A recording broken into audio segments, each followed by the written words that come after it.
Hello বন্ধুরা, bomb কুইজিনে আপনাদের স্বাগত। আজ আমি বানাবো হাঁড়িয়ালি চিকেন কাবাব।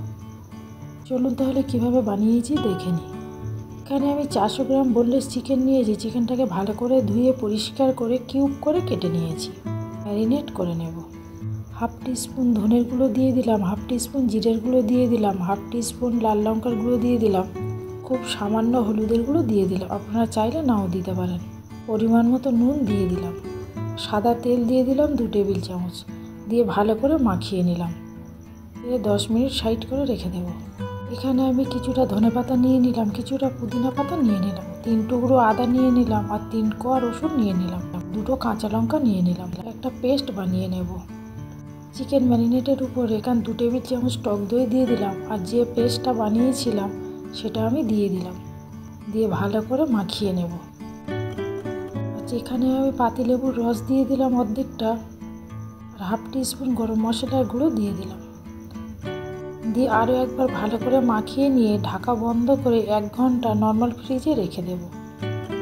1 ঘন্টা পরে খুলে নিলাম, নিয়ে হাত দিয়ে একটু মাখিয়ে নিলাম। এখানে আমি স্টিকের ভিতরে এবারে চিকেনগুলো সাজিয়ে নেব। স্টিকগুলো আমি বরফ জলে 1 ঘন্টা ভিজিয়ে রেখেছিলাম। দেখুন আমি ঠিক এইভাবে সাজিয়ে নিচ্ছি। একটা স্টিক সাজানো হয়ে গেছে, আমি আরও একটা সাজিয়ে নিচ্ছি। এই একই পদ্ধতিতে বাকিগুলো আমি সাজিয়ে নেব। আমার সব চিকেন স্টিক রেডি হয়ে গেছে। ওভেনে প্যান বসিয়েছি, প্যানটা গরম হয়ে গেছে। আমি 1 টেবিল চামচ বাটার দিয়ে দিলাম। এর বাটারটা মেল্ট হয়ে গেছে। এখানে আমি একে একে স্টিকগুলো দিয়ে দিলাম। আমার প্যানটা ছোট বলে আমি 3টে দিয়েছি। ঢাকাটা বন্ধ করে কিছুক্ষণ রান্না করে নেব। কিছুক্ষণ পরে ঢাকাটা খুলে নিলাম। দেখুন দই থেকে কতটা জল বার হয়েছে। একটা সাইড হয়েও গেছে, আমি উল্টে দিলাম, দিয়ে ঢাকা বন্ধ করে আরও কিছুক্ষণ রান্না করে নেব। কিছুক্ষণ পরে ঢাকাটা খুলে নিলাম। দেখুন আরও একটা সাইড উল্টে দিচ্ছি। এইভাবে আমি উল্টে পাল্টে কাবাবগুলো রেডি করে নেব। আমার কাবাব রেডি হয়ে গেছে, আমি তুলে নিচ্ছি। এই একইভাবে আমি আরও একটু বাটার দিয়ে দেবো, দিয়ে একই পদ্ধতিতে আমি বাকি কাবাবগুলো বানিয়ে নেব।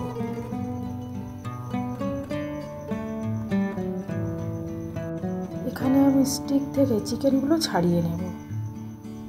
দেখুন চিকেনগুলো ছাড়ানোর সময় পুরোটা ছেড়েই যাচ্ছে, পুরো নরম হয়ে গেছে।